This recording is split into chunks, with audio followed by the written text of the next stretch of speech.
इनको ये बताना चाहती हूँ कि जितना तुम लोगों के पास टोटल दिमाग है इतना तो मेरा खराब रहता है, तो मैं वो कर सकती हूँ। तो प्लीज आप चुप करवा दीजिए। Thank you. जिस वक्त ये लास्ट कैबिनेट का इजलास हुआ था, मेरी तब से बातें नहीं हुई हैं कि जो ईसीसी ने 65 करोड़ की मंजूरी दी है, क्या हम इस चीज के मुतहम्मिल हैं कि जहां पर पूरा मुल्क डूबा हुआ है, जहां पर सुबह सिंध, बलोचिस्तान, गिलगित बल्दिस्तान, इनको मतलब हमें एक आफत ज़दा इलाका करार देना चाहिए, वहां पर हम यहाँ पर तकरीबात कर रहे हैं।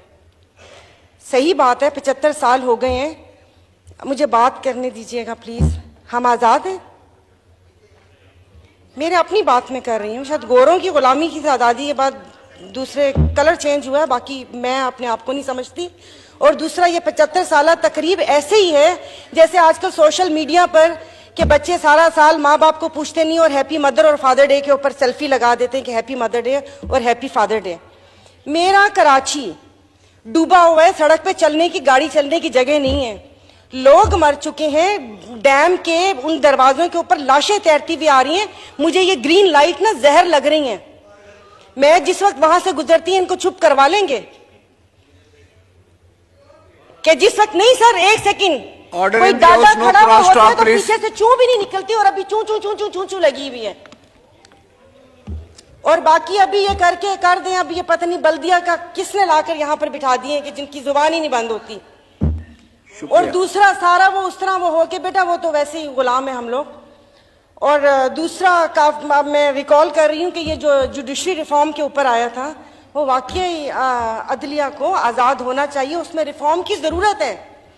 और यहाँ पर आकर ऐसे कि ये फैसला क्या ये सही है, क्या ये गलत है, सही गलत हमें भी पता है, सही गलत हमें भी पता है। वाकई अदारों को आज़ाद होना चाहिए कि सही है, पैसा बाहर से मंगवाना नहीं चाहिए, यहाँ से भेजना चाहिए, यहाँ से ऑफशोर्स कंपनियों में भेजना चाहिए, अपने डॉलर्स वहाँ पर भेजने चाहिए।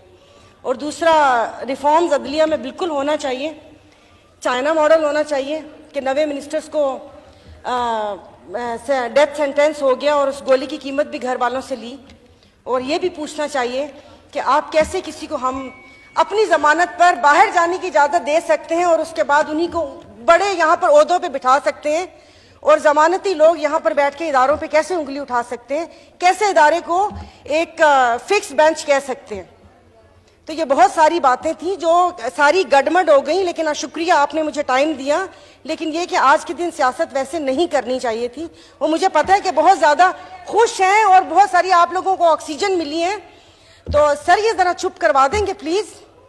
इनको ये बताना चाहती हूँ कि जितना तुम लोगों के पास टोटल दिमाग है इतना तो मेरा खराब रहता है, तो मैं वो कर सकती हूँ। तो प्लीज आप चुप करवा दीजिए। Thank you.